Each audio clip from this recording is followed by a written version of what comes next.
Sige po, bago po tayo magsimula, pwede po ba lahat tayo muna tumayo? Muli, ipasako po natin tong oras na ito para sa atin, Diyos. Lord, salamat po sa umagang ito sapagkat ikaw ay kasama namin ngayong araw na ito, Panginoon. Lord, salamat dahil in every day, in every time, O God, you are with us, Panginoon. At Lord, sa oras po na ito, anuman, Panginoon, ang karumihan pa sa aming mga puso, mga bagay na hindi pa karapat-dapat, Panginoon, sa amin, sa pagharap namin sa iyo. Lord, hindi namin ito kita sa aming laman, sa aming panlabas na panganyo, O Diyos, bagkos, Lord, ikaw ang nakakakita. You alone who can search the heart, O God.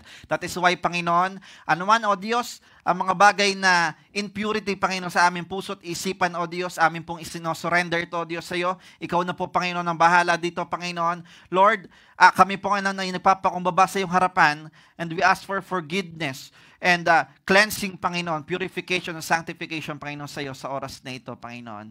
Lord, patuloy na ikaw lamang ang mangusap. Use me only, O God, just an instrument, Lord. Inspire me and anoint me, O God. Anoint each one of us here. Ikaw ang mangusap sa amin, and through this word, O God, let there be transformation.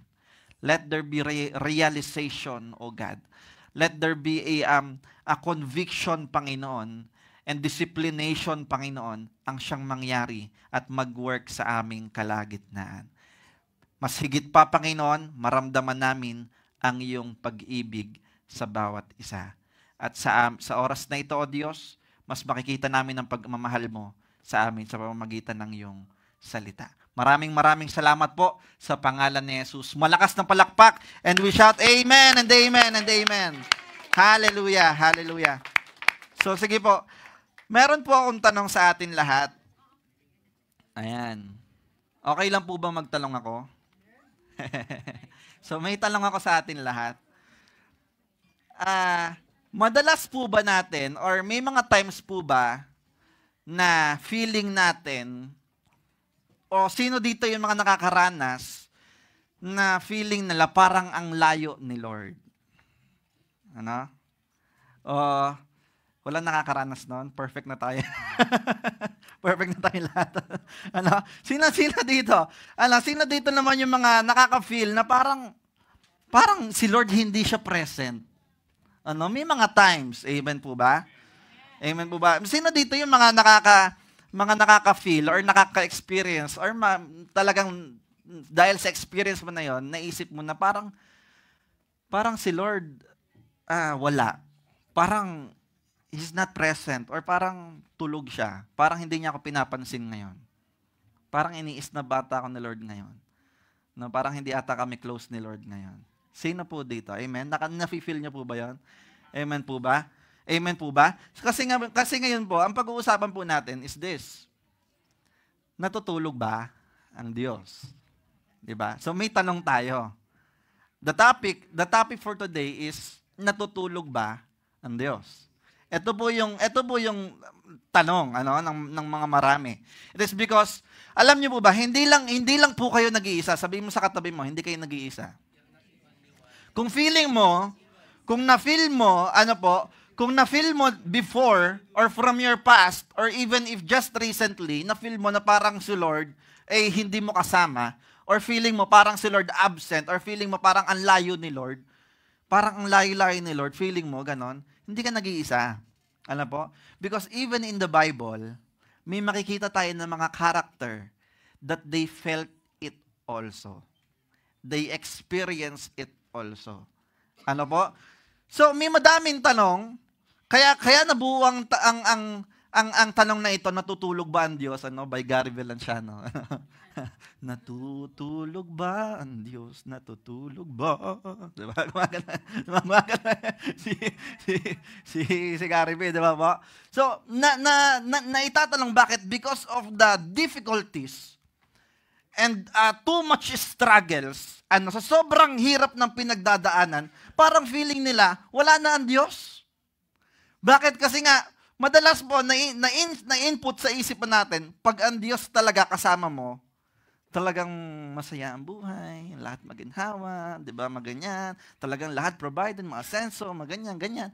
Pero you know what, yan ang pag-uusapan natin ngayon, at yan ang ating tatalakayin po natin, at i-remind tayo ni Lord sa bagay na ito, because I know, maybe, we heard this message already, but it doesn't mean that we heard it already. We're done. Ano? Sometimes or most of the times, we still need reminders. Amen? Kaya nga po may Bible at kaya nga po ang Diyos ay patuloy na nagpapaalala. Bakit? Kasi nga maraming nakakalimot. Amen? Kaya nga tayo nasa church eh. Amen po ba? So, at ayun pag-uusapan natin ngayon. So, example natin sa Bible, may mga taong nakakaramdam na. Tanong mo, alam niyo po ba, sa Psalms, tanong niya, example po sa Book of Psalms, 99% of the Book of Psalms, kung babasahin natin yon, yung Book of Psalms, lagi siya nagsisimula sa problema. Problems.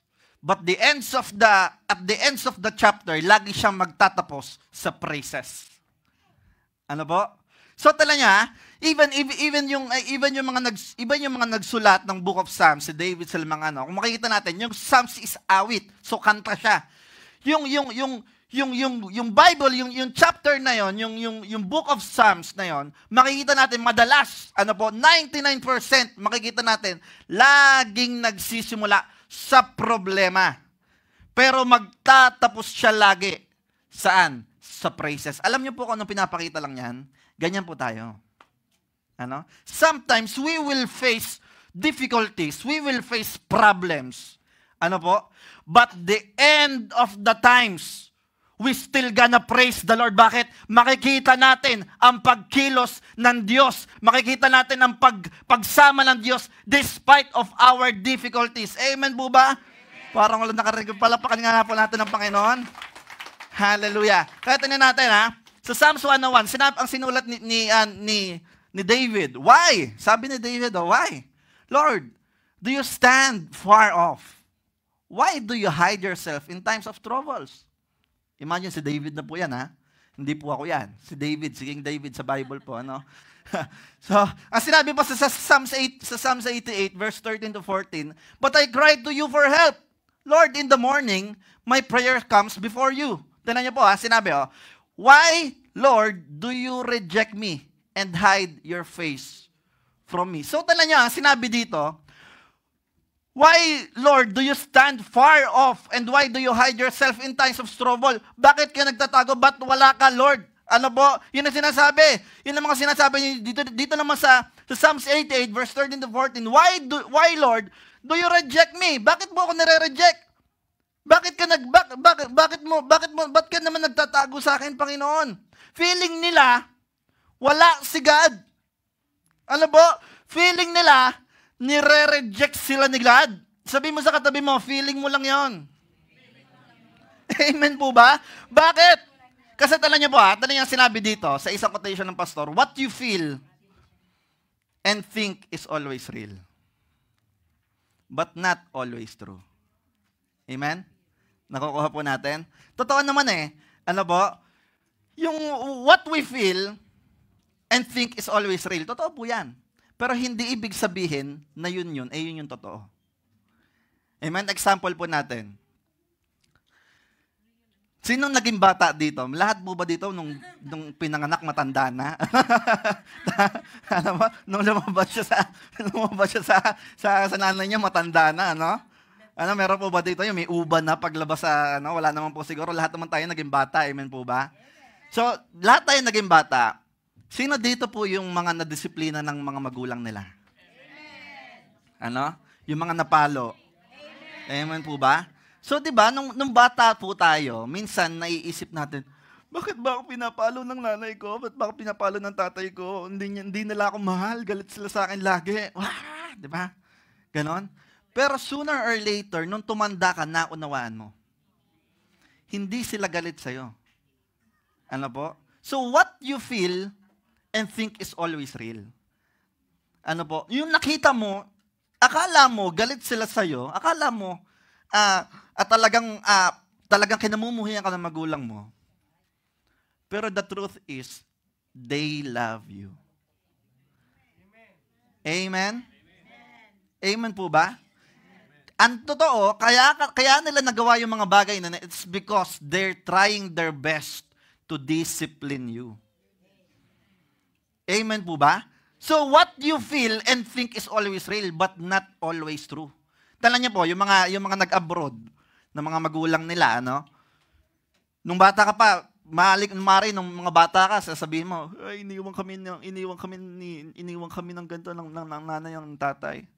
Pero sooner or later nung tumanda ka, hindi pala. Hindi lang pala. It has to be happen. Ano? Kailangan mangyari. Bakit? Kasi nga, mahal ka nila. Amen? Kaya madami pa po tayong pag-uusapan at isa sa yung sa mga, ano po sinabi dito, tanan nyo, sabi po na ito, ayan. So what you feel and think is always real but not always true. Ang sinabi pa po dito sa ano, ayan. If you always feel God, then there's no need for faith. Amen? Alam nyo po ba, tinan nyo tatanungin ko po ulit kayo. Sino dito ang lagi na lang nafe-feel si Lord?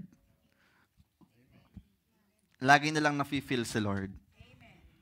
Ano? Alam niyo po, hindi ako, aamin ako po sa inyo, may mga times, kung minsan, especially po before, parang hindi ko feel si Lord. Parang ang layo ni Lord. Alam po bakit? Kasi if you always feel God, then there's no need for faith. Bakit po? Tanungin niyo ako bakit. Kasi kung gusto mo lagi maranasan ng Diyos, sa langit ka na. Amen? Bakit? What is the faith? God taught us the faith. And faith says, it is to believe in those things that you don't see. Yan po yung pananampalataya na itinuro sa atin ng Diyos. Ano po? Ang pananampalataya na itinuro sa atin ng mundo, maniwala ka lang, mangyayari yan. Ano po? Kaya yung mga nakikita mo lang, yun yung pinaniniwala mo. Bakit? Kasi yun yung world. Ano po? But Jesus said, and God said to us, that if believe, even that you don't see. Ibig sabihin, tala nyo tingnan nyo to, nung may isang posisyon sa Romano, nakalimutan kong pangalan niya, nang sinabi niya, etong umextra lang to sabi niya, Lord, may sakit yung alalay ko. Ano? Pwede niyo po ba siyang pagalingin? Sabi niya, sige, pupunta natin. Sabi niya, wag na Lord, wag na. Sabihin mo lang. Amen? O yung centurion po, amen, nakukuha po natin. Wag na Lord, sabihin mo lang. Ang sabi ni Lord, talagang grabe, nabuo yung araw ng Diyos ng mga panahon niya. Sabi ni Jesus, pakinggan niyo ako, wala pa akong minsan nakitang gantong kalaking pananampalataya dito. Amen po ba? Bakit? Tanan niyo, hindi niya kita. Hindi niya makikita na kailangan pang lapit. Hindi niya na kailangan sabihin kay Lord na po, pinupunta natin, ipatong mo yung kamay mo at sabihin mo, sumawag ka sa Diyos at pagalingin mo ang aking alalay. Hindi. Ang sabi niya, sabihin mo lang, Lord, I know that you have authority, sabihin mo lang. And my servant will be healed. Amen? So, tala nyo kung bakit pala sometimes, mamaya mas huhukayan pa natin, kasi sometimes talaga hindi mo mararamdaman ng Diyos. Sometimes, feeling mo wala talaga si Lord. Bakit? Kasi nga may pananampalataya. Amen? Amen po ba? Amen. Nakukuha po ba natin? Kasi may faith. Ano po? That is why there is faith and God teaching us to believe, to have faith in Him. Sometimes you have to go through to a difficult situation to test our faith, mga kapatid. Bakit sometimes napakahirap ng situations natin, pero bakit pinahihintulutan ng Diyos na mangyari? It is to test our faith. Bakit? Ba't mahalaga ba ang faith? Because it is through your faith to Him. Your genuine faith to Him will save you. Amen? Amen?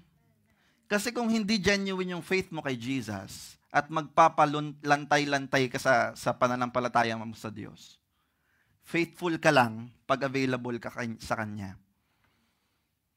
Delikado. Amen po ba?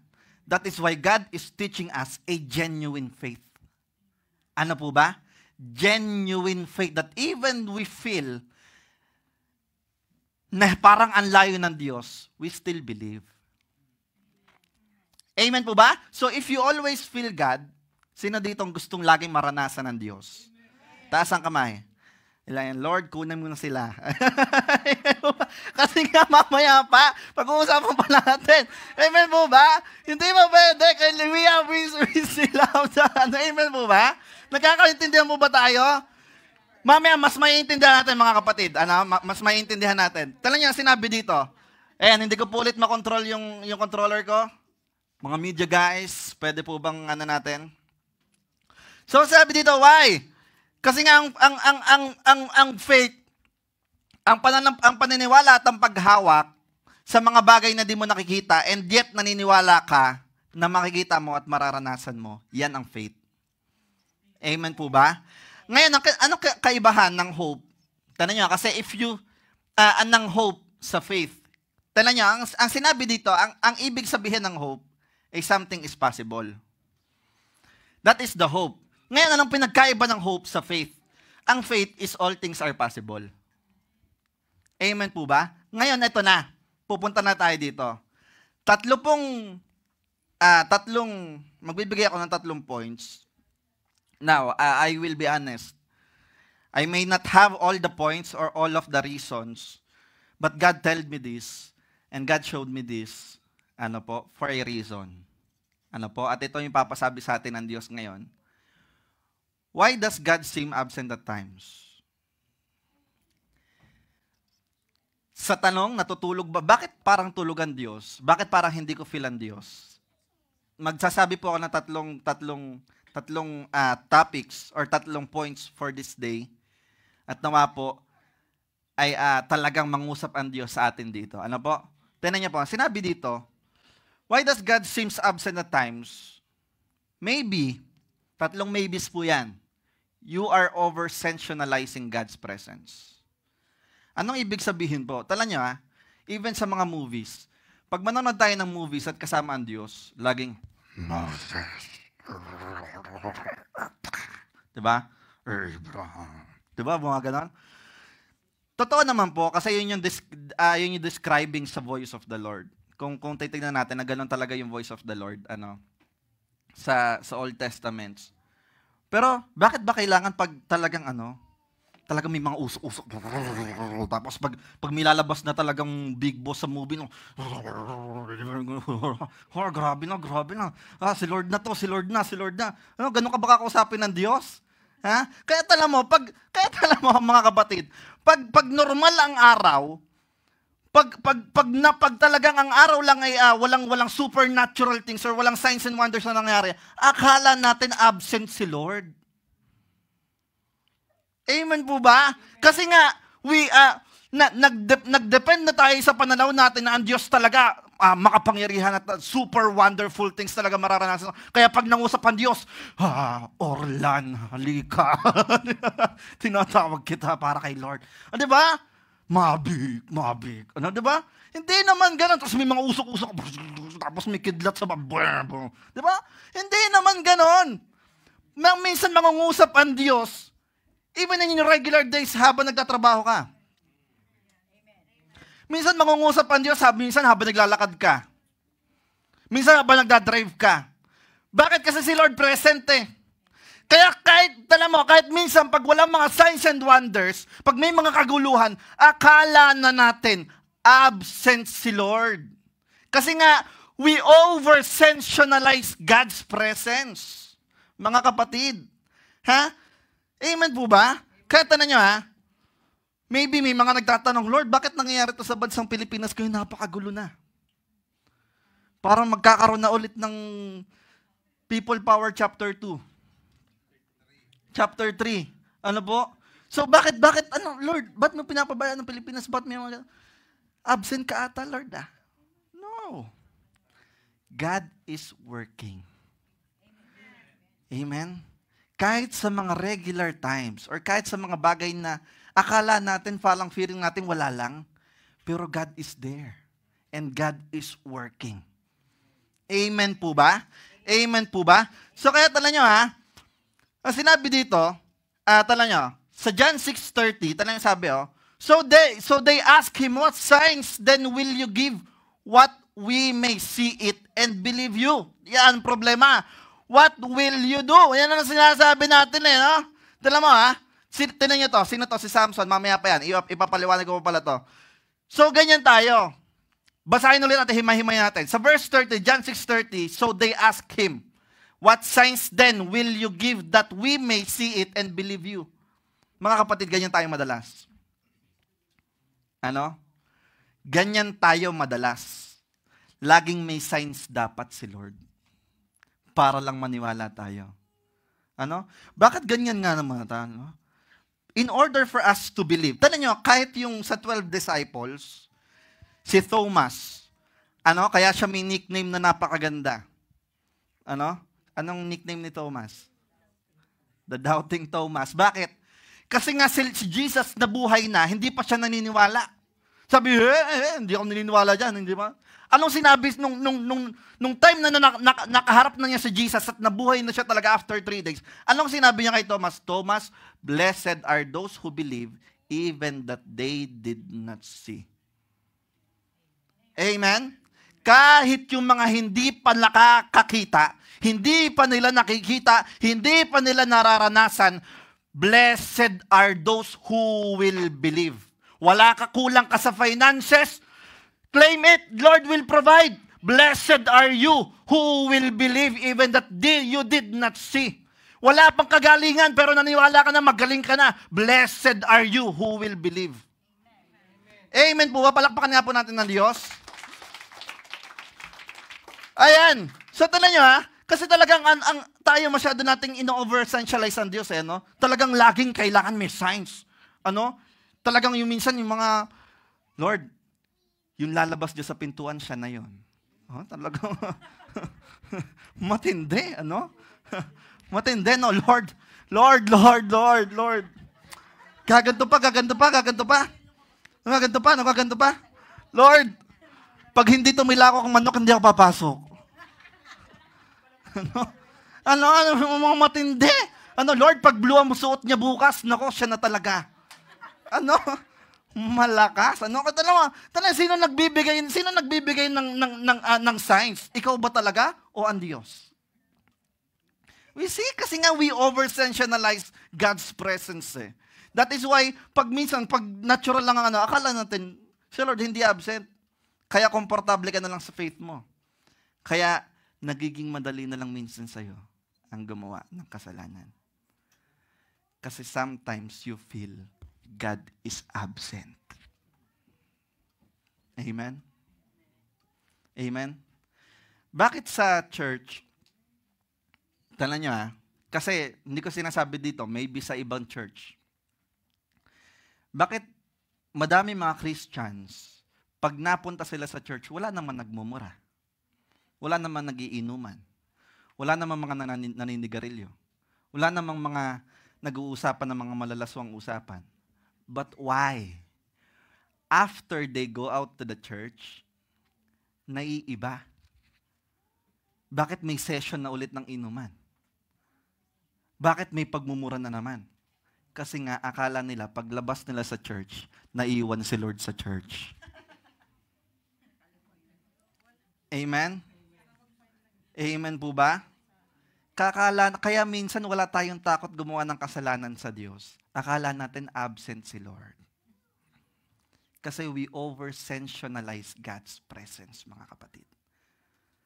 And that is why God is telling you today, He is everywhere. Amen. Amen po ba? Amen. Kaya mga kapatid, mamaya mas lalawangan pa natin about dyan.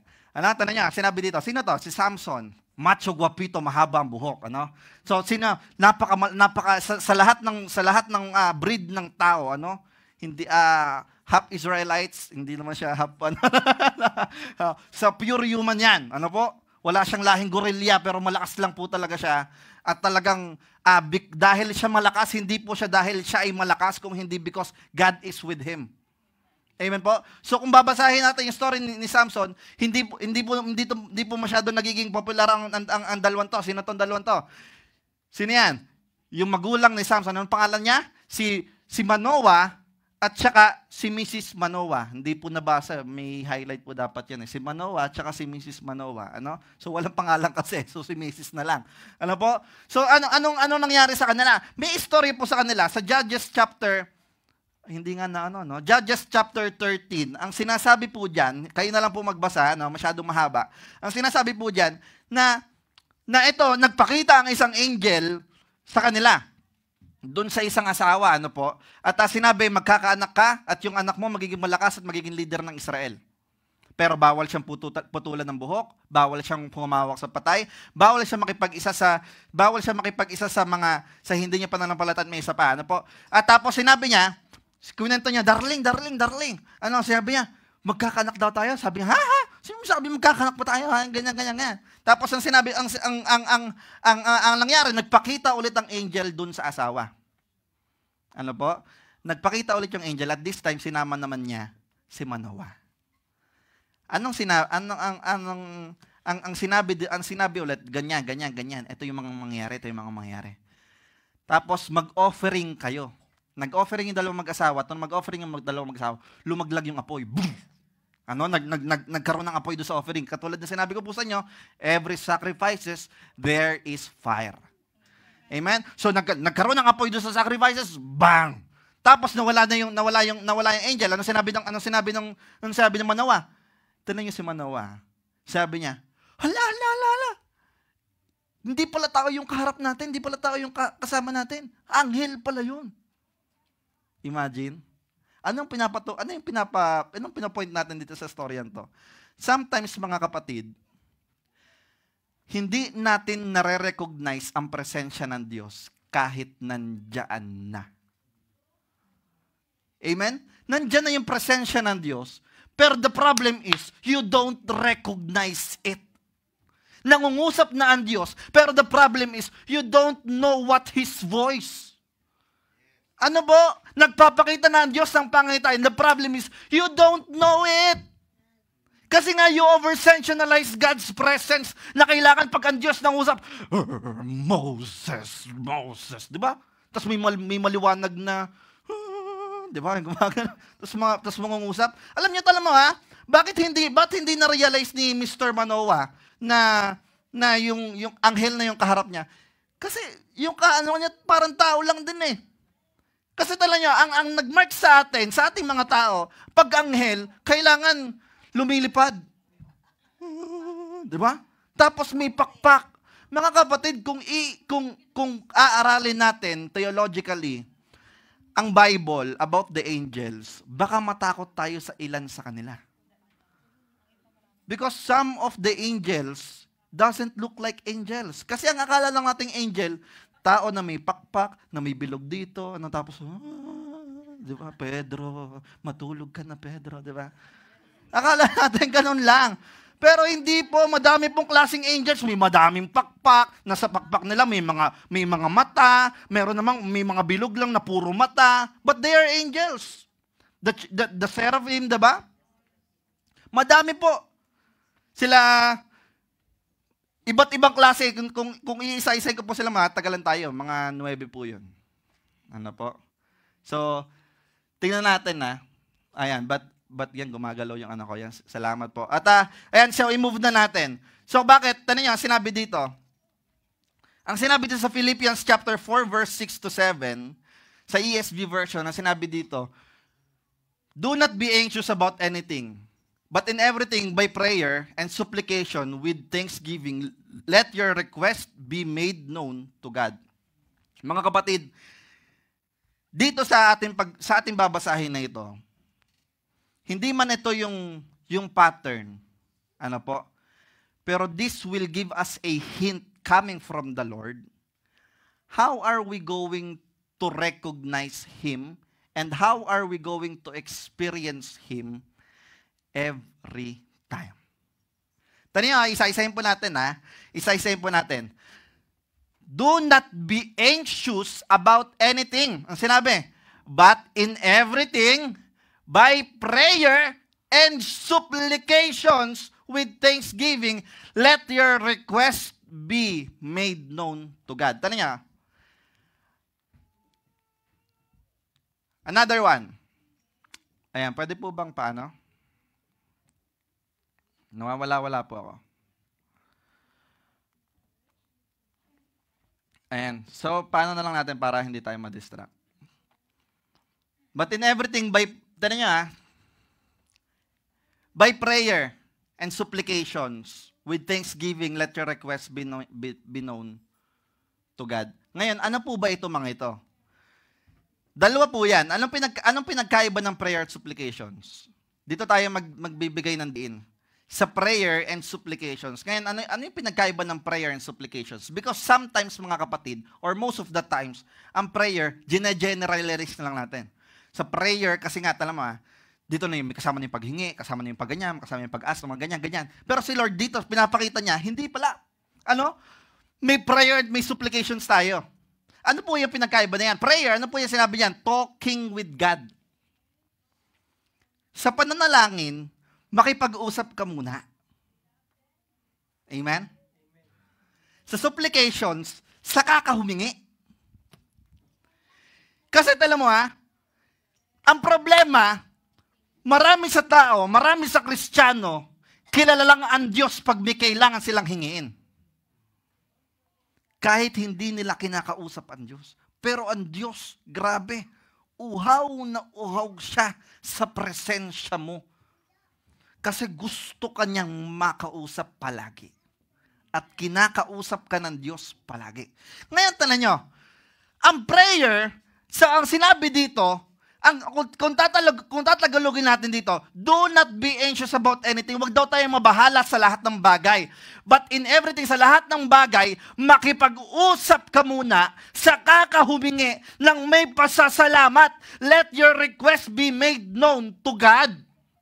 So, ibig sabihin, sa pananalangin natin, Lord, kung ano yung mga problema mo, sabihin mo sa Diyos, Panginoon, may problema ako dito Meron akong ganito yung sitwasyon ko, ganito yung kalagayan ko, ganito yung kalagayan ng pamilya ko. Panginoon, ganito yung status ko sa iyo. Paano bang gagawin ko? Kaya talaga kung babasahin natin yung Book of Psalms, lagi siyang magsisimula sa problema. Kung babasahin niyo po, Pero sa bandang huli ng chapter, lagi siyang magtatapos sa pagpupuri. Purihin ka, O Diyos, sapagkat ikaw ay tapat, sapagkat ikaw ay dakila. Hindi ka nagbabago at hindi ka nagmamaliw. Amen po ba? Bakit? Kasi praying, mga kapatid, ang pakikipag-usap sa Diyos must be genuine. Ang Panginoon natin, mga kapatid, hindi genie. What is your 3 request? Sasagutin ko yan? Hindi ganun ang Diyos Ang gusto ng Diyos, dapat may interaction ka sa Kanya. Meron kang communication sa Kanya. Meron kang relationship sa Kanya. Bakit? Because of your relationship of Christ. Ang magse-save. Hindi religion. Relationship. That is why there is born again, mga kapatid. Hindi religion ang born again. Relationship kay Christ. Because of Christ, you born again ka. Hindi sa laman, kung hindi sa espiritu. Because of your relationship, mga kapatid. Kaya ang Diyos, sinasabi niya, makipag-uusap ka muna. Kinakausap kita, talk to me first. Ang problema sa sobrang kabisihan ng tao, especially sa Canada, nakakalimutan na natin kausapin ng Diyos. Pagising natin sa umaga, teka, teka, papasok na pala ako. Ni minsan makapagbasa tayo ng Bible, ang sabi niya day and night. Magbasa tayo ng Bible. Baka 10 minutes, hindi pa tayo makapagbasa. Magpe-pray tayo, ilang minuto lang. Amen po ba? Pero ang Diyos naglolong siya, nahanapin mo siya. Ano po sinabi niya? Alam mo, Philippians, ulit natin. But in everything by prayer and supplication with thanksgiving. Sino dito yung humihingi pero hindi nagpapasalamat? Ano yung pag humingi ka, Lord? Panginoon, yung pag may pangangailangan ka lang, no? Tapos pagtapos na, wala na. Is that the thanksgiving? No. Thanksgiving is part of the humility. Kaya ka nga magpapasalamat kasi humble ka. Ibig sabihin, kahit matagal nang nangyaring tinugon ng Diyos yung panalangin mo, you are still thankful to the Lord. Amen? Hindi mo kakalimutan yung kabutihan ng Diyos. Kasi matagal na. Ang kabutihan ng Diyos, walang time limit. Pero bakit yung pagiging thanksgiving natin parang may limit? Di ba po? Ganyan ang tao kasi. Pero that is why God is telling us, reminding us, prayer and supplication with thanksgiving. Amen po ba? Tapos sinabi dito ano mangyayari after that? Ang sinabi babasahin natin, and the peace of God which surpasses all understanding will guard your heart and your minds in Christ Jesus. Uulitin ko po ulit. And the peace. Peace. Ano po? Ano ibig sabihin mga kapatid? Ang reward daw pala sa paglapit natin sa Diyos, sa paghingi natin sa Diyos, sa pagsiyasat natin sa Diyos, may kapayapaan. Parang, sino nakakagets nun? Pwede po ba natin palakpakan ng Diyos? Ibig sabihin mga kapatid, tanong nyo tingnan po natin, sa paglapit natin sa Diyos, despite of all your problems, napakabigat, maaring makukulong ka na. Napagbintangan ka na, makukulong ka na. Pero despite of your big problems, maaring may cancer ka. Maaring may malalakang sakit. At malala talaga ito, at grabe talaga ito, at delikado ito sa buhay mo. Kailangan kang operahan. Pero despite of your big problems, difficulties, 100% difficulties sa buhay mo, pag lumapit ka sa Diyos, may kapayapaan. Hallelujah. Amen po ba? Kaya nga sinabi ng Diyos that I will prepare a table for you in the presence of my enemies. Sa kaguluhan ng buhay, sa kabi-kabilang pagnanakaw, korupsyon, sa kabi-kabilang kakapusan sa pinansyal, maaring problemado talagang puputok na yung bills mo. Pero despite of that, pray and seek and ask God. And after that, ang sinabi niya, and the peace of God, hindi mo man maintindihan, kaya nga surpasses all understanding. Hindi mo maintindihan, pero may kapayapaan. Ang gulo-gulo ng buhay niyo ng family niyo, parang hindi stable yung status niyo ng family niyo. Pero when the time that you seek God, and the peace of God came. Mga kapatid, muli kong sasabihin sa inyo, naranasan kong mabuhay nang wala ang Diyos. Ang kapayapaan ng Diyos. And for me, the peace of God is everything for me. That is why His presence is everything . Ano po? Kasi pag ang peace ng Diyos nawala, iba na ang buhay. Pero pag ang peace ng Diyos pumasok, ay, nako, sasabi ko sa inyo. Kahit may problema at wala ng pera, di ba't laging masaya? Pag dumating ang pagpapala, masaya, mas lalong masaya. Bakit? Kasi doon pa lang sa akala mong hindi ka pinagpapala ng Diyos. Doon pa lang sa akala mong kapos ka, pero nandoon ng Diyos at binibigyan ka ng kapayapaan, mas lalo na pag nandun ka na sa kasaganahan. Amen po ba? Kaya tinan niyo pa sinabi dito sa number 2 na tayo. So kanina, sinabi natin, why does God seem absent at times? So sa number 2, medyo bibilisan natin. Kasi ang sinabi dito, maybe you are over-sensationalizing God's presence. Huwag natin gawin yan, mga kapatid. Ano? So meron pang number 2. So kung wala kayo sa number 1, baka nasa number 2 kayo. Ano po? Ano yung number 2? Maybe your heart has hardened. So baka minsan mga kapatid, baka akala natin minsan absent si Lord kasi yung puso mo matigas na. Baka minsan kaya minsan hindi natin maranasan na ang Diyos. Maybe your heart has hardened. Tanya, sinabi nito. Matthew chapter 13 verse 14. 13, 14 to 15. In them is fulfilled with prophecy of Isaiah. You will be ever hearing but never understanding. You will be ever seeing but never perceiving. Ano po? So, anong sinasabi dito? Ano pang sinabi diyan? For the people's heart has become calloused. They hardly hear with their ears, and they have closed their eyes. Kalyo, mga kapatid. So, ang sinabi dito sa Tagalog, in them is fulfilled with prophecy, makakarinig ka pero hindi ka makakaunawa. Ano? Makakakita ka pero hindi mo matatanaw. Amen po ba? Bakit? For the people's heart has become callous. Tanungin ko po kayo, usapang kalyo. Sino dito ang may kalyo sa kamay? Kalyo sa paa? May kalyo ba sa ngalangala? ano? So, sino dito yung may kalyo sa kamay?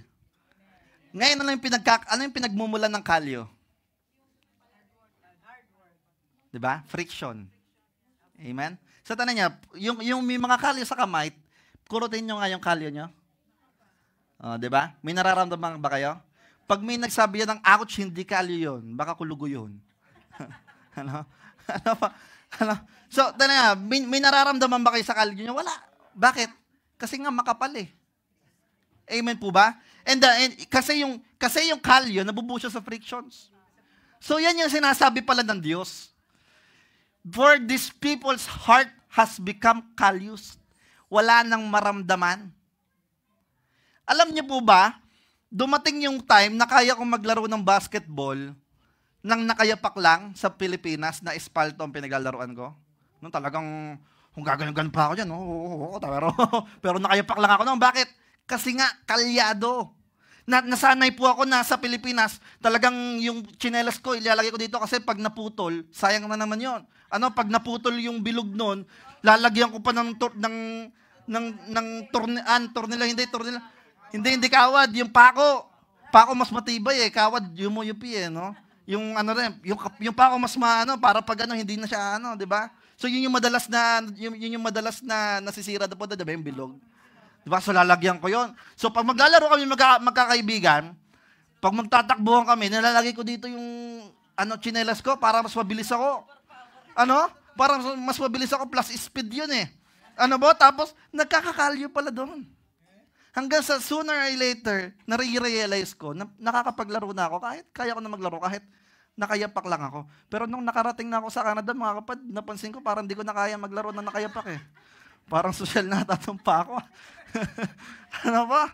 So, talagang dimedyas na yung pako eh. No? Kasi nung one time, naglaro po ulit ako ng basketball, nakayapak, sabi ko, parang ang sakit na. Parang di na ata sanay sa espalda to. Sabi ko, parang made in Canada na tumpa ako. So, tanong nyo, yun yung kalyo. Ibig sabihin, masakit man yung dinadaanan mo, may mga masasakit kang dinadaanan, pero hindi mo maramdaman. May mga mahihirap kang dinadaanan, nagsasuffer ka na, hindi mo nararamdaman. Bakit? For the people's heart get callous. Ngayon, tinan nyo. Ano yung kalyo? Tinan nyo Bakit nagkakakalyo ang puso? You allowed your heart to harden. Na every time ako sa church na yan. Church na naman, hindi mo kailangan yan. Nakakabawas lang ng pagkakalalaki yan. Ng pagkatao yan, nakakasira lang ng session namin yan, yung mga ganyan, pagkakaibigan niya. Huwag ka nang, sabi niya, minsan, huwag ka masyadong mag-church, baka kunin ka agad ng Diyos. Praise God.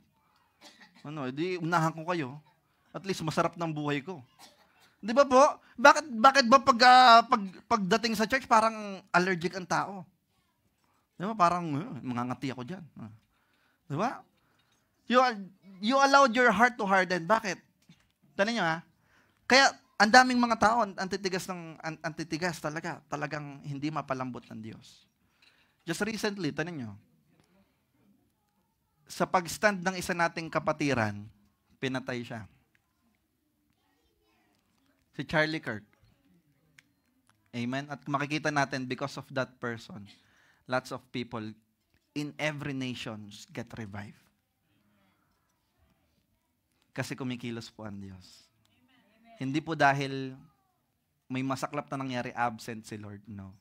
God is working. Amen po ba? Kaya, sometimes nakakakalyo ang puso. Bakit? You allowed your heart to harden. Ano pa? You close your heart to forgiveness. Talagang sinaraduhan mo na yun, hindi ko mapapatawad to, talagang napakasama na itong taon to. Ano po? Kaya ano mangyayari? Nagkakakalyo na sa puso. Ano pa? You are now comfortable with sin. Now, dito tayo magpo-focus. Komportable ka na sa kasalanan. So sometimes, most of the times, that is why your heart get callous. Your heart might get callous. Nagkakakalyo yung puso nyo, tumitigas. Bakit? Kasi nga, yung kasalanan, ginagawa mo ng routine. Yung sin, mga kapatid, sasabihin ko sa inyo ito. We do not want to underestimate the power of sin. Kahit sabihin nyo, hindi, konti lang naman to. Ay, hindi. Saglit lang naman ito. Hindi po. Ay, hindi. Mangungupit lang naman ako ng ano. Hindi, okay lang to kasi piso lang naman to. Amen? Hindi, okay lang naman to kasi hindi naman to, kasi 10 lang naman to. Alam mo, I do believe yung pagnanakaw ng gobyerno, nagsimula yun sa maliit. Diba? Umaabot na ng billion, trillion. Ganyan na po eh. Kasi once that sin entered, nagsisimula. Maliit na butas, lumalaki. Diba? Konting gusot, dumadami. Amen? Nakukuha po natin? Ano po natin, diba? Totoo naman eh. Ang lahat ng bagay, minsan madalas nagsisimula sa maliit na bagay. Pero once that you let that enter into your life, little sin enter into your life. Alam mo, si Satan, hindi naman niya dinaya yung dalawang mag-asawa ng grandahan eh. Unti-unti. Pinalapit niya muna. Hinikayat niya muna. Hanggang sa kinagat na ng dalawang mag-asawa. At because of that small bite, nagkaroon ng total separation kay Lord. And because of the grace of the Lord, na-connect tayo ulit. Pwede po ba natin palakpakan yan? Kaya mga kapatid, huwag niyo sabihin na, hindi, okay lang to kasi konti lang naman to. Hindi, okay lang yan. Konting inom lang naman yan, konting shot lang naman yan. Ang sabi lang naman sa Bible, huwag papakalasing, ganyan. What's the purpose? Doon tayo magkakatalo eh. Ano yung purpose kung bakit mo ginagawa yung isang bagay? Is it to glorify God? Or just to please yourself? Kasi ang sinabi mo, I surrender all to you. So, ibig sabihin yung self mo doesn't matter anymore. Bakit? Nag-surrender ka eh. Amen? Amen? I surrender to you, Lord. You now become the king of my life and drive my life. Ibig sabihin, yun yung totoong pagtanggap sa Diyos. Ibig sabihin na ang Diyos na ang bahala sa buhay mo. Paano natin malalaman? Through the Bible, mga kapatid, makikipag-usap siya lagi sa atin. We do not want to underestimate the power of sin. Amen po ba? Naakala natin na pupunta lang tayo sa church kasi natural na lang. Nagiging religious activity na lang. Amen po ba? Kaya minsan, pag hindi tayo available, okay lang din na mag-absent tayo. O, nakakalimutan natin, do not neglect the gatherings of the priest. Sinabi ng Diyos yun. Amen po ba? Nakukuha po ba natin? Kasi nga, minsan madalas, mga kapatid, ino-oversensationalize natin ang presence ng Diyos, tapos, minamaliit natin ang kapangyarihan ng kasalanan. Kaya pag ang kasalanan pumasok, yari na. Patay na. Bakit? Kasi ang pumatay sa tao, kasalanan. Niredeem ka ni Christ through His blood. And now that you're in the presence of the Lord, huwag ka nang lumayo ulit. Paano ka lalayo sa Diyos? Paano tayo mapapalayo sa Diyos? Through committing sin. Kasi hindi kayang tagalan ng Diyos yung kasalanan. Hindi kayang tagalan ng Diyos yung karumihan. Kaya yung maglalayo sa atin sa Diyos, hindi tayo ang lalayuan ng Diyos. Tayo ang lalayo sa Diyos sa pamamagitan ng kasalanan. Amen po ba? Amen. Hindi, ano lang naman. Kaya paglabas mo ng magsisinungaling ka na lang. Hindi, para naman yun kay sis, kahit ko. White lies. Ano? White lies mo lang. Sige, para na alang-alang sa kapakanan ng kapatid natin. O alang-alang na lang sa akin. No, mga kapatid. We don't underestimate the power of sin. Sin is sin. Alam niyo buwan ba ang sinabi sa Biblia? Isa sa mga kasalanan ang pwedeng magdalayo sa'yo sa naglalagablab na apoy is pagsisinungaling. Ang pagsisinungaling ngayon, tala nyo, sa hearing na lang, hindi mo na lang kung anong totoo. Di ba po ba? Kasi nga, ina-underestimate na natin yung power of sin, even tayo mga Kristiyano. Amen po ba? Masyado na tayo, bakit may hypocrisy sa loob ng church? Bakit sa loob ng church ayaw ng mga bakit sa church parang takot ang mga LGBT dito sa atin pumasok?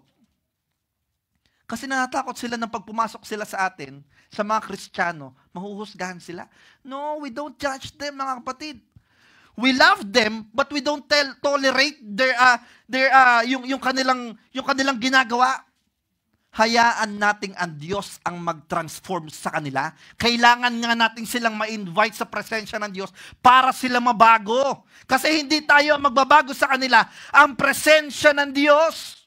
Kaya ilapit natin sila sa Diyos. Alam niyo po ba, ang dami ko nang nakita, talagang napatunayan, na dating mga LGBT, dating mga bakla. Ang sinasabi nila, once that you are gay, wala ka na. Wala ka na talaga, hindi ka na babalik sa pagiging lalaki. Pero hindi ako naniniwala doon. Ang dami ko nakita dating mga ganyan. Pero nung lumapit sa Diyos, na-realize nila and the presence of God changed them.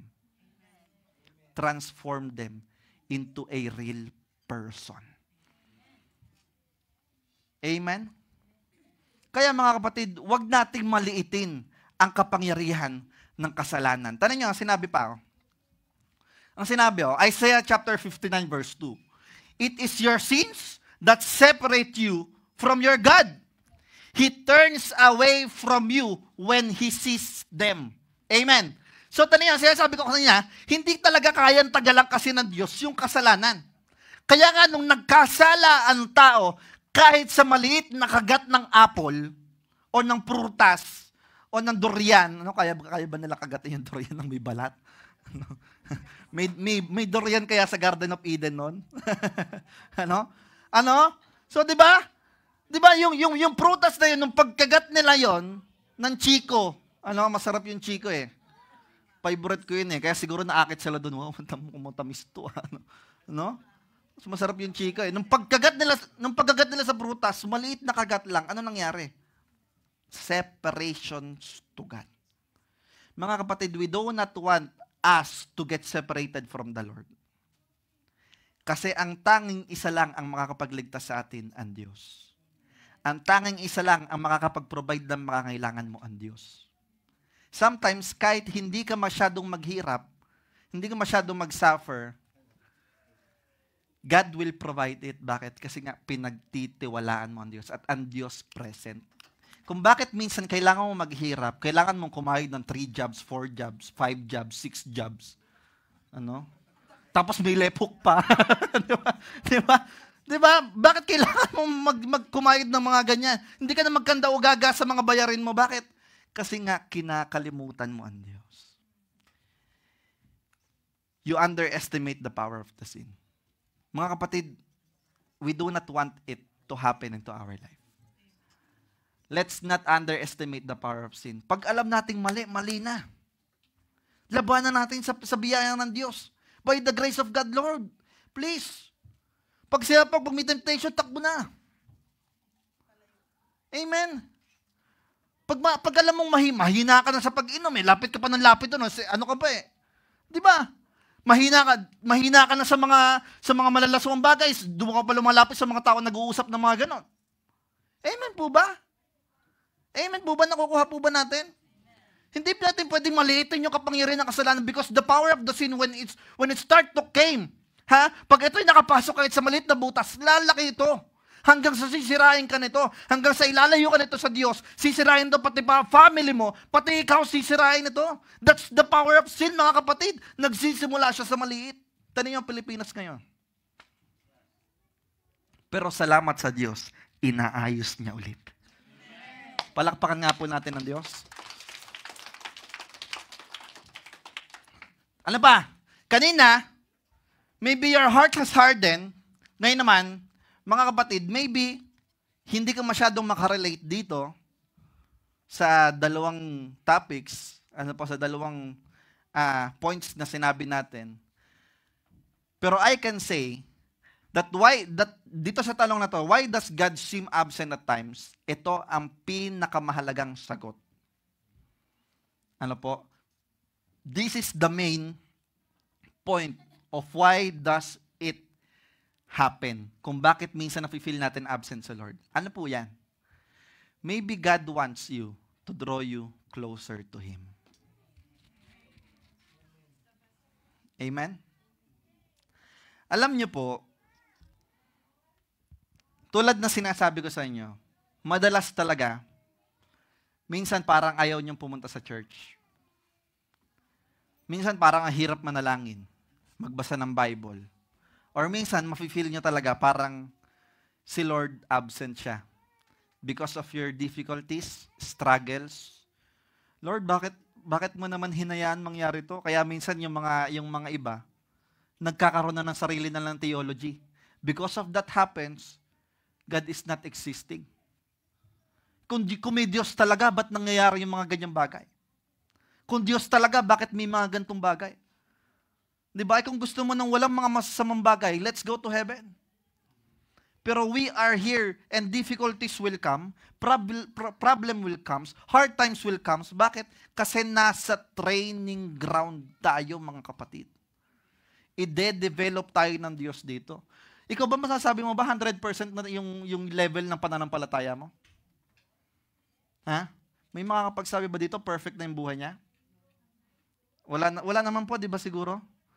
Ako lang naman siguro wala naman siguro ako masasabi ko din talaga na talagang hindi ako perfect. Kayo po ba masasabi niyo po ba 'yon? Na hindi kayo perfect? O perfect na kayo? Amen po ba? Maano po ba natin? Bakit po ganyan? Ito na masasabihin natin yan. Acts chapter 17 verse 26. From one man, He made all the nations. Sino yan? Sa Abraham. That they should inhabit the whole earth. Ano sinabi dito? And He make out their appointed times in history and the boundaries of their lands. Ano pang sinabi? God did this so that they would seek Him and perhaps reach out for Him and find Him. Tingnan nyo, let's focus on the word boundaries. Bakit si Lord nagbibigay siya ng boundaries? Ha? At boundaries, mga kapatid, is very important for the Lord. He created the boundaries. Tingnan nyo sinabi niya, ang tubig hindi pwedeng lumapat sa lupa. Nagkakaroon lang naman, tulad na sinabi ni Pastor Efren nung preaching before, bakit nagkakaroon lang ng mga ganyang bagay? Kasi nga binabiolate natin yung law. Amen? Ngayon, yung boundaries, bakit nangyayari? Bakit mahalaga sa Diyos yan? Kasi nga, it is precious to the Lord. Once that we cross the boundary, we are dead. Amen? Tanan nyo sampulan ko po kayo. Bakit may magulang? That is your boundary. Amen? Bakit may marriage? That is your boundary. Hindi lang covenant ng marriage. Marriage is boundary also. Bakit may marriage? Para hindi ka na mangaliwa. Para hindi ka na mag-asawa ng isa pa. Ano? That is why there is marriage. May boundary. Amen po ba? Bakit may magulang? That is your boundary. Amen? Tanan nyo, ang sabi ng magulang, wag ka muna mag-boyfriend na. Wag ka muna mag-girlfriend na. 'Di ba? Pero alam mo, yung mga tao na cross ng boundary, ano nangyayari sa kanila? Di ba nagsasuffer sila? Bakit? Kasi krinos nila yung boundary. Amen? So bakit ang Diyos naglagay ng boundary? Bakit po mga kapatid? Para ipakita sa atin na we are limited. At because we are limited, pinakita ng Diyos sa atin na tayo ay limited, lalapit tayo doon sa Diyos na unlimited. Amen po ba? Nakukuha po natin? So bakit mahalaga sa Diyos ang boundary? To show us that as human has limits. Hindi po totoo yung sinasabi ng Nike na no limits. Tayo mga tao, may limitado tayo. Kahit anong gawin mo, mag-training dyan, mapapagod ka pa rin. May limits tayo. May boundaries. And we don't want to cross the boundaries. Bakit? Pag nag-cross tayo sa boundaries, patay tayo, mga kapatid. Amen po ba? Kaya may nagsasuffer. May mga napapahiwalay sa Diyos. May mga nawawasak ang buhay. Bakit? They're crossing the boundaries. Tara nyo, sabi pa dito, God did this so that they would seek Him, perhaps reach out for Him and find Him. So talagang pinakita ng Diyos na may boundaries ka para ipakita sa iyo ng Diyos na limitado ka. Bakit? Para hanapin mo siya. Diyos na unlimited. Hindi siya nauubos. He is the beginning and the end. Wala siyang pinagmulan at wala siyang katapusan. Hallelujah. Amen po ba? Kaya tanong nyo ha, kaya tayong mga tao tayo, minsan mararamdaman natin na parang ang layo ng Diyos, pero hindi mga kapatid. Mas lalawakan pa natin dito naman, sabi dito, after that, though He is not far from any one of us. Amen? So, hindi po ako nagsabi niyan, ha? May resibo ako. Ha? Ang sinabi sa Acts chapter 17, verse 26 to 27, ang Diyos, hindi siya lumalayo at hindi siya nalalayo sa atin. Amen po. Palakpakan natin ang Diyos. Kahit hindi mo pa siya mahal, mga kapatid, ang sabi ng Diyos, kahit hindi mo pa siya mahal, mahal ka na niya. Amen. Hindi mo pa siya kilala, kilala ka na niya at mahal ka na niya. Tinatawag ka na niya, mga kapatid. Amen po ba? So bakit sometimes God seems absent to our life? Mamaya, mas lalawakan pa natin. With God hid His face, one of two things will happen. Tanong nyo ha, pag tinawagan ng Diyos ang kanyang muka, dalawa lang ang mangyayari. Ano yan? Either we will begin to long for Him. Amen? Ano ba? We will rest content without His presence. So, tanong nyo ha,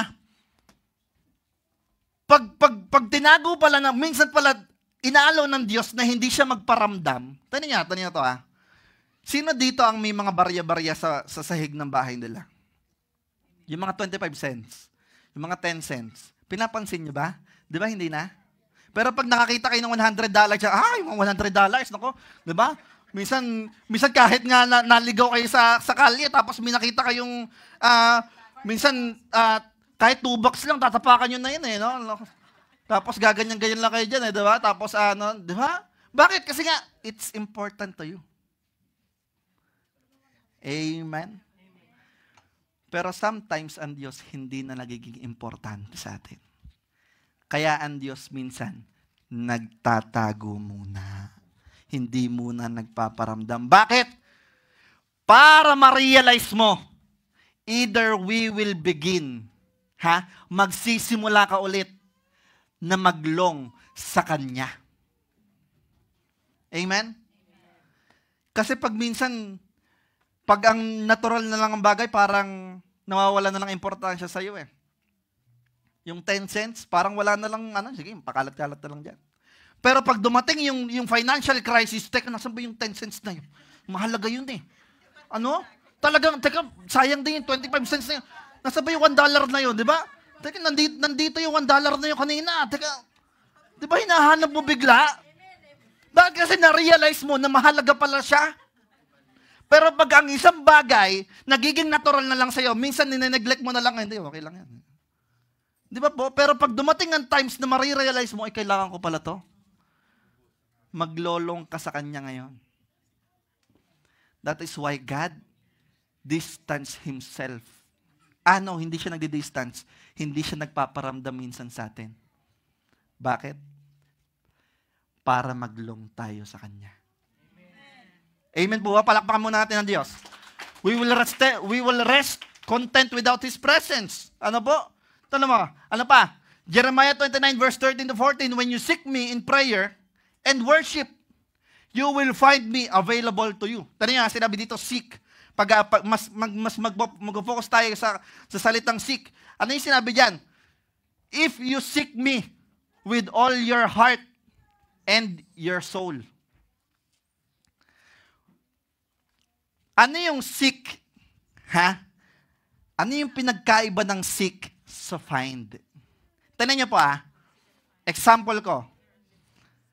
Sabihin na lang nating ang aking butihing kapatid na si Hana. Pero hindi naman, example lang to, hindi naman siya ganito. Mabait yan po si Hana. Sabihin ko po, Hana, pwede mo ba pakihanap yung AirPods ko? Ha? AirPods ko? Wala naman dito. That's the find. Pero pag sinabi mong seek, talagang kulang na lang baliktarin mo yung bahay at lupa nyo para hanapin ito. That's seek, mga kapatid. Yun ang seek. Yun ang sinasabi ng Diyos sa atin, na kahit anak, hindi mo ko maramdaman, seek me with all your heart and soul. Amen po ba? Na kahit parang minsan hindi ako present, anak, I want you to realize that you need me and seek me with all your heart and soul. Amen po ba? Kaya tala niya, pag ginawa daw natin yan, ano mangyayari? I will make myself available to you. Wow, grabe. Napakagrabe niyan, mga kapatid. Says the Lord. Then I will reverse your plight and will regather you from all the nations in all the places where I have exiled you, says the Lord. Mga kapatid niyo, uulitin ko po ulit, baka hindi pa nagsisingin sa inyo After that you seek the Lord with all your heart and soul, ang sinabi dito, I will make myself available to you. Ibig sabihin, every time, available ang Diyos. Amen? Ano pa? Ano pa sinabi? Says the Lord, ang Diyos mismo nagsabi, mga kapatid. Then I will reverse your plight. Matindi ang pinagdadaanan mo, may financial crisis, may health problem ka, sabi ng Diyos, seek me with all your heart. I will reverse it into blessings. Amen. Seek me with all your heart. I will reverse your plight. Amen po ba? Ha? Na-excite po ba tayo dyan, mga kapatid? Yan ang kahalagahan, mga kapatid, ng paghanap sa Diyos. Yan ang kahalagahan ng Diyos sa buhay natin. Ano ang kulang sa'yo? Sige, sabihin mo sa akin, sabi ng Diyos, tell me, kausapin mo ako through your prayers. Then supplicate, ask me. Ha? Don't over-sensationalize God's presence, just tell me. Ang sabi ng Diyos, then seek me with all your heart. Sometimes it does feel that God is absent, but it doesn't mean that He is not present. He is always available to us once that we seek Him with all our hearts. Amen po ba? Nauunawaan po ba natin? Sige po. Malapit na po tayo matapos. Exodus chapter 33, ang sinabi dito, verses 15. Ang sinabi dito, mga kapatid, tignan nyo yung kanina, I will reverse your life. Nire-reverse niya. Maybe you are in the curse, but all those curses, all those consequences that you're experiencing right now, or maybe on the past. Mga kapatid, once that you seek God with all your heart and with all your soul, God can reverse it. God can turn your sorrow into joy. Ang lahat ng kalungkutan, kayang baguhin ng Diyos sa iisang iglap lang. Ang lahat ng kahirapan, kayang baguhin ng Diyos sa iisang iglap lang. Anong kailangan natin gawin? Even that God is absent, sometimes God is feel that He is absent. Anong kailangan natin gawin? Seek Him. Wag lang natin siyang hanapin. Let's not just find Him na pag hindi natin kita, wala na ang Diyos. No. Talagang siyasatin mo ang Diyos. Baliktarin mo ang bahay nyo. Baliktarin nyo ang bubong nyo. Hanggang sa makita mo ang Diyos. Anong ibig ko sabihin? Kahit hindi mo makita ang Diyos, hanapin mo pa rin siya. Araw-araw. Minuto, hanapin mo ang Diyos. For He is always available to you. Amen po ba? Talagang sinabi ni Moses, sa kanya na ang promised land. Ang sinabi ni Moses, pero sabi ng Diyos, pero hindi ako sasama sa inyo. Dahil ang titigas ng ulo nyo Ang sabi ng Diyos sa Israelita, kayo na lang, sa inyo na yung promised land, pero hindi ako sasama sa inyo. What did Moses respond to the Lord? Anong sabi ng Diyos? Anong sabi ni Moses? Then Moses said to him, sabi niya, if your presence does not go with us, do not send us up from there. Huwag mo na kami ipadala doon, Lord. Kung ang presensya mo, hindi man namin makakasama, ano ang promised land sa amin? Mga kapatid, bakit? Kasi na-realize ni Moses, promised land is the land where the Lord is. Amen? The true promised land is the land where the Lord is. Ang totoong promised land pala, hindi about sa matabang lupa, hindi about sa masaganang buhay. Baliwala ang mga material na bagay. Baliwala ang mga magagarang sasakyan. Ang 28 luxury cars, ang big house. Baliwala pag wala ang presensya ng Diyos. Kaya na-realize ni Moses yan, Bakit? Kasi umpisa pa lang, mga kapatid, alam na ni Moses na hindi nila kayang lumabas sa Ehipto nang wala ang presensya ng Diyos doon. Sinong makakagawa na yung tungkod niya magiging ahas? Sino makakagawa na yung tubig naging dugo? Sino makakagawa ng mga kabi-kabilang signs and wonders na yon? Na yung dagat na hati? Sino makakagawa? Kung wala ang presensya ng Diyos ng mga time na yon, mga kapatid, yung Israelites na yon, matagal nang ubos. That is why Moses understand, Lord, sabi niya, Panginoon, nauunawaan ko. Pero kung kami ipapadala mo din doon at hindi mo kami sasamahan, wag na lang. Dito na lang kami. Kasi alam namin na mas mahalaga ang presensya mo kaysa sa anong bagay. Mga kapatid, yan ang sinasabi ng Diyos sa atin. Ano pa? Let your dreams be bigger than your fears. Let your actions louder than your words. And your faith stronger than your feelings. Wag lang manampalataya kasi feeling lang, Manampalataya ka talaga. Let your faith be stronger with your feelings. Ano pa? Last. Psalms chapter 16 verse 8. I know the Lord is always with me. I will not be shaken, for He is right beside me. Amen? Kahit anong bagay ang daanan mo, mga kapatid, mahirap, masaya, sobrang hirap, sobrang bigat, si Lord lang ang susi sa lahat ng bagay niya. Si Lord lang ang kailangan natin sa lahat ng bagay niya. So why does God absent at times? Bakit minsan nakala natin absent ang Diyos? He let Himself be hidden for us to be hunger and for us to long for Him. Mga kapatid, kailangan paminsan ng Diyos na hindi magparamdam. Bakit? Para lang malaman natin at ma-realize natin na kailangan natin siya. Amen? Let's just be Moses, just like be Moses. Nasa kabila ng ay na ang tagumpay, but still, it doesn't mean to him. Ang tagumpay sa kanya is the victory with the presence of the Lord. If the presence of the Lord is not with us, that is not victory, mga kapatid. Pwede po ba tayong lahat tayo tumayo? Kaya mo yung maghari ka. Tayo po iaawit ng isang awitin lang. Kahit po yung keyboard na lang.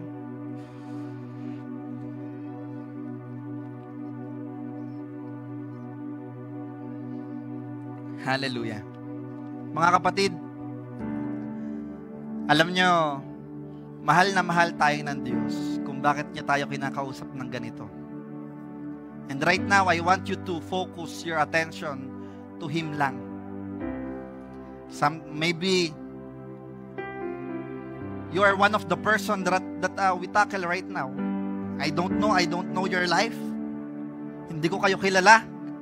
Hindi ko kayo ganun kakilala. Ang Diyos lang ang totoong nakakakilala sa inyo. At ang lahat ng meron sa inyo, just talk to God. Katulad ng pinag-usapan natin.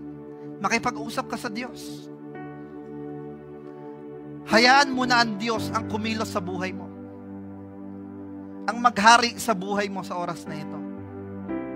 Come on, church. Speak to God. Talk to God. Seek Him. Not just find Him, but seek Him with all your heart and with all your soul. Hallelujah. Salamat po, Diyos. Hallelujah.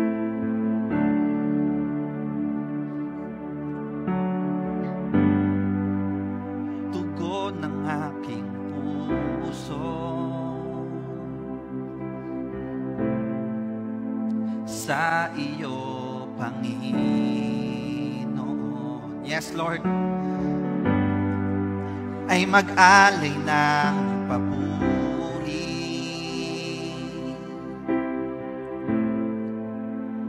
at pagsamba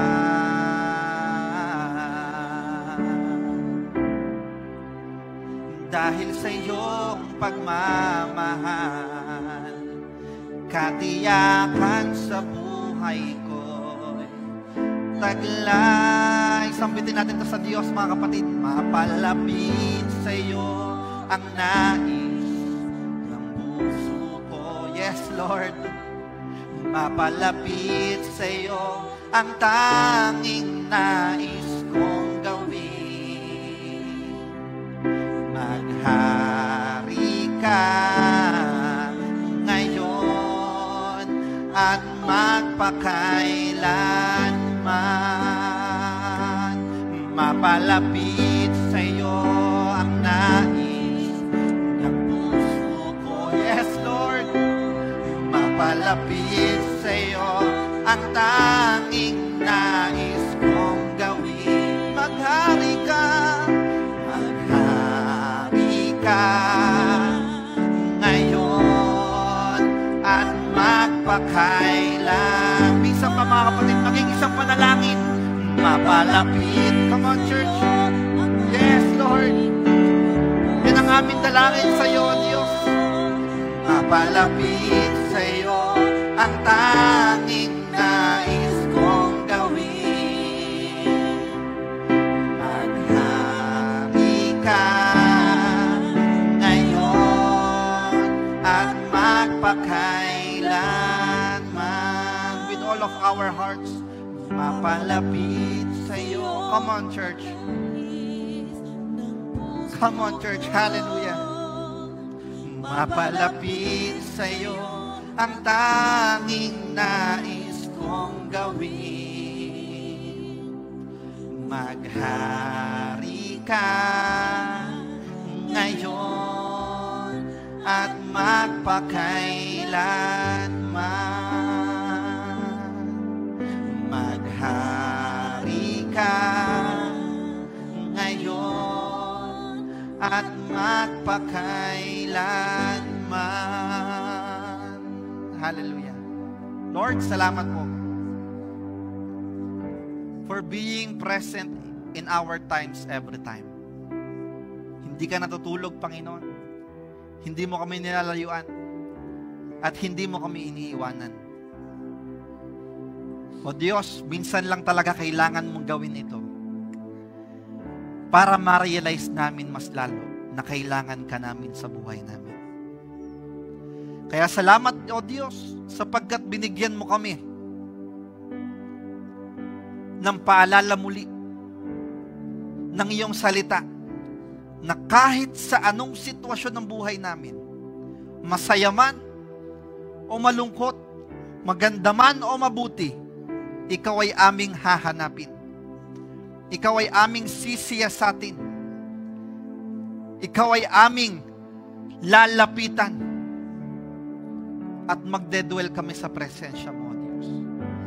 We thank you, Lord, for your promise, Panginoon. Lord, sa oras po na ito, akin po itinataas sa iyo, Panginoon, ang bawat kapatid kong ito. Lord, they are my family. Pamilya ko sila, O Diyos, and we are family here. Panginoon, kami po ay lumalapit sa iyo, O Diyos, hindi lang bilang isang iglesia, kundi bilang isang pamilya. Na, O Diyos, kita mo ang lahat ng pinagdaraanan namin.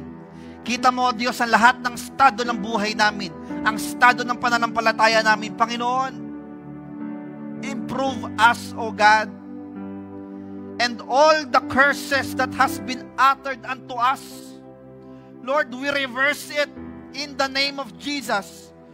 And please turn this all curses into a blessing. Pagtagumpayin mo, O Diyos, kami lahat sa tulong mo at sa biyaya mo. We will receive the great harvest, Panginoon, that you are showing to us in our church. In the name of Jesus. Lord, wala nang mapapahamak, wala nang manlalamig, Panginoon, wala nang mawawala. Ang lahat, O Diyos, ay mag-iinit na, Panginoon, dahil paparating ka na.